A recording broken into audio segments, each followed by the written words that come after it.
All right, shalom, shalom. Before I begin, I want to give all praises, honor, and glory to Yahweh, Bahasham, Yahweh Shai, Bahasham, Rakwakadash. Double honors to the elders and apostles of Great Millstone Well. Peace, blessings, salutations to the full elect that is out there pushing, laboring, believing, and listening on to this truth with our sincerity. Hearted may the blessed election be upon your houses. All right, the title and topic of this lesson is going to be, all right, on some of these current events that's going on right now, between Babylon and Iran. All right. And recently, right, the U.S., right, as you can see on the title of this video, right, they striked 90 Iranian targets overnight. All right, as Trump declares the ceasefire is over. And this is really just going to show us how, we are inching closer and closer, to all hell breaking loose in this place, man. Right. This place is truly being held together by a very, very thin string. Okay. And Babylon and Iran been going back and forth with these ceasefires and breaking the ceasefires and treaties and peace talks and all these different things, man. But as we see, as time is prolonging, we're seeing these things are getting worse and worse. All right, but I'm gonna play this short clip here. All right, and I got an article also I want to grab. All right, Lord, when this is edifying.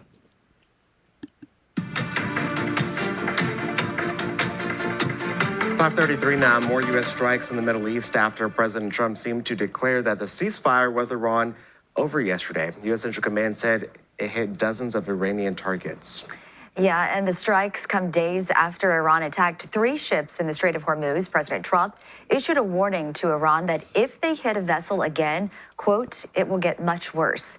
CBS News' Jared Hill has the latest. When they hit, we hit back much harder. Overnight, President Trump described a second round of U.S. strikes on Iran, the military hitting 90 targets Wednesday, according to the Pentagon, including missile and drone systems along Iran's coast. This comes days after Iran first attacked 3 ships in the Strait of Hormuz. And also, too, quick point I want to hit, all right, with Babylon and how they move, right? One of the statements they said was, if they hit, we hit hard, right? Babylon is very prideful when it comes to their military force. They truly believe that they're untouchable, unstoppable, because a lot of times when they come after these other nations, these other countries, they be, bowing down, right? They be bending over because they be afraid of, Babylon's military might. But here it is. These other nations are no longer afraid. They have the same military capabilities as Babylon, right? Babylon has nuclear capabilities. These other nations have nuclear capabilities as well, right? They have a saying that they say, they didn't stop making guns when they made yours, right? So, hey, Babylon got them the right one, right? That's another say, right? You got you the right one, right? They picked the fight with the right one because Iran is not afraid. All right, but I'm going to continue on with this. Sirens blared in surrounding Arab countries this morning, warning of incoming retaliation from Iran's Revolutionary Guard. With the latest bout of violence, President Trump seemed to call off the ceasefire and memorandum of understanding during the NATO summit in Turkey. There's something wrong with them. They're cuckoo. As far as I'm concerned, it's over. Hours later, right? Hey, what he said? He said there's something wrong with them. The cuckoo. Why?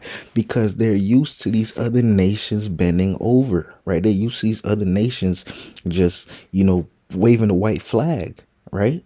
But here it is. They got Iran not going for none of that. All right. Going to show you, right? These other nations are no longer afraid, right? Like scripture said, let the weak say I'm strong. He wouldn't say if the U.S. is returning to all-out war with Iran. But we've already won militarily. They have very little.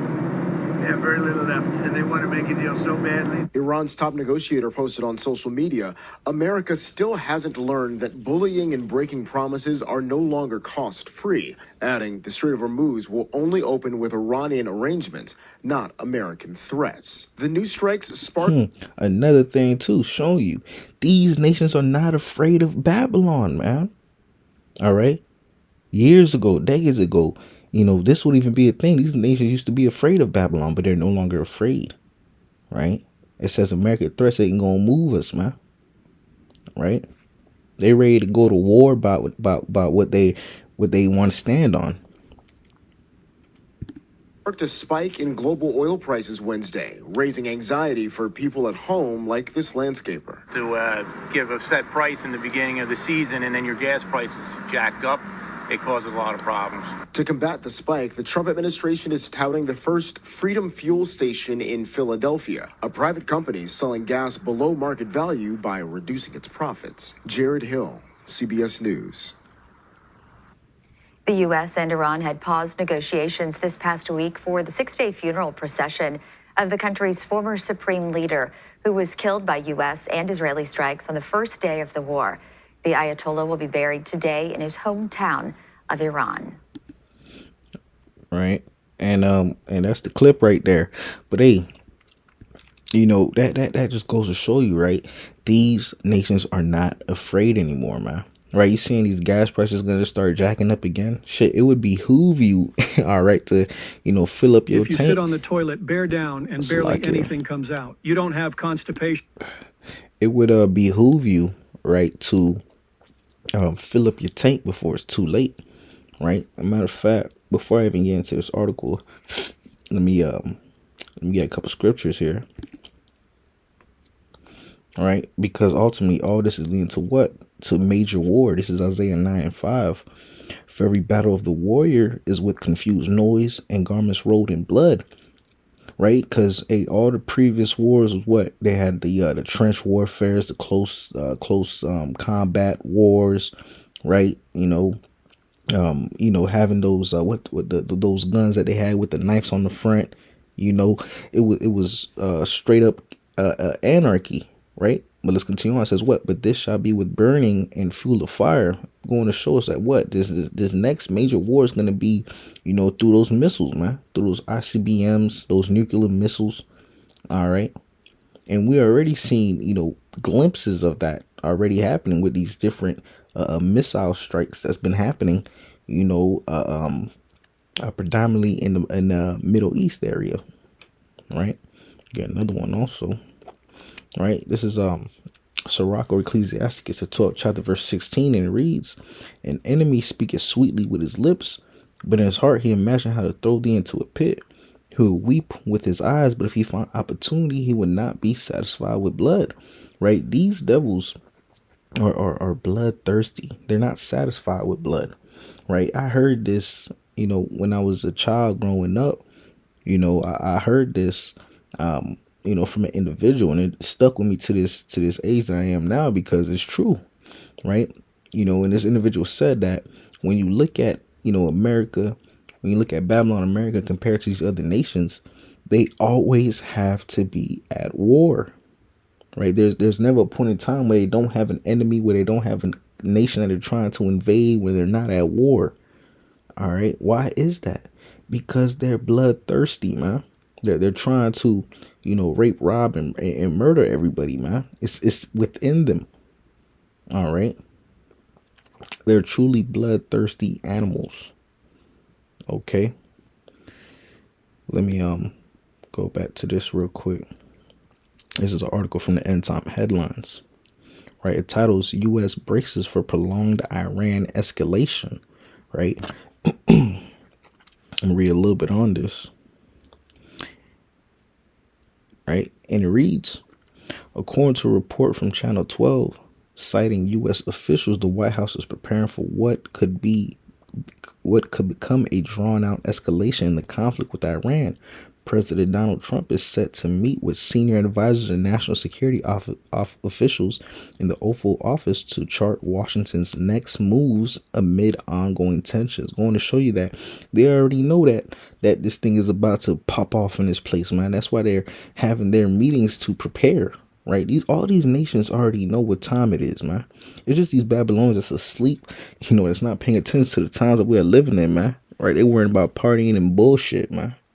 Right, but all these other nations are strategically, you know, putting themselves in certain positions and places in preparations for what? Major war. All right. Continuing on, it says the fighting, which has already seen Iranian attacks on commercial shipping, could stretch from just a few days to as long as a month, depending on Tehran's continued actions in the Strait of Hormuz.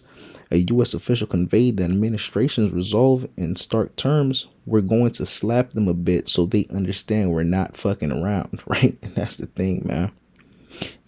These Babylonians, right, truly believe in their heart that they are unstoppable. They feel like, they're, head honcho, that everybody gotta bow down to their will, right?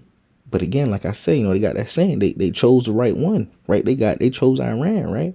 And Iran's not going for none of that, right? They're willing to go to war, to attack back, to retaliate, like we seen in the clip where they said America's threats is not gonna move them, right? And here it is, you have these Babylonian officials. They're talking about, yeah, we're gonna just slap them around a bit just so they can know we're nothing to mess with, right? And all that's gonna do is what? Lead us closer and closer to major war, which is inevitable. Right? That's why the judgment that's going to fall upon this place is a judgment that is righteously deserved, a judgment that needs to happen, because this place is highly defiled and highly polluted, man. Right? Because Babylon is truly a big bully, right? Like they said in the clip, right? Like one of the Iranian officials said, right? We're not going to take kindly to bullying, man. Right? And that's what they do. That's why they have so many enemies. That's why so many nations hates Babylon America, right? When you speak to people that travel, out of the country and go to these foreign countries, right? A lot of the times they hate Americans, man. Why is that?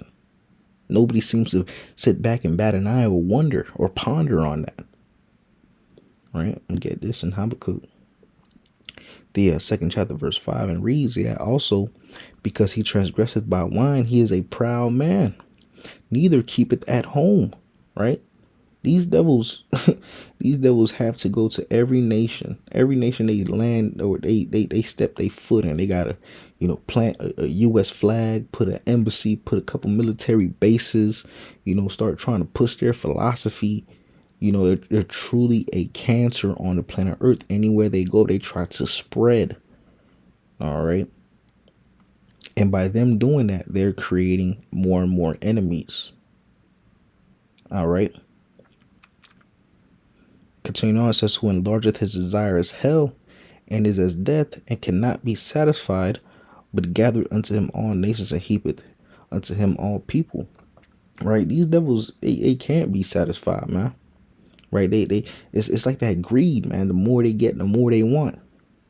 And by them wanting that, right, or by them being like that, all that's doing is creating more and more enemies, to the point that they're not going to be able to withstand or go toe to toe with these other nations, man. That's why it's prophesied of destruction. This place is going to be a great destruction. It's going to be a destruction that's going to happen in 1 hour, right? Think about that. This place that was so, feared and so powerful, in 1 hour, the Lord's going to destroy it, right? I'm going to grab that too. In Revelation 18:9, it reads, and the kings of the earth who have committed fornications and lived deliciously with her shall bewail her and lament for her when they shall see the smoke of her burning, standing afar off for the fearful torment, saying, alas, alas, that great city Babylon, that mighty city, for in 1 hour is thy judgment come. So all it's going to take the Lord is 1 hour to destroy this place, man. Because you're going to have all these ICBM missiles, right? These nuclear missiles getting shot off from these various nations to fall upon this place, man. Right? They have an acronym called MAD, right? In a situation where both nations or multiple countries have the same capability to completely annihilate each other. And that acronym MAD stands for Mutually Assured Destruction, right? And that's what's about to be a reality for Babylon America. Like it says, right?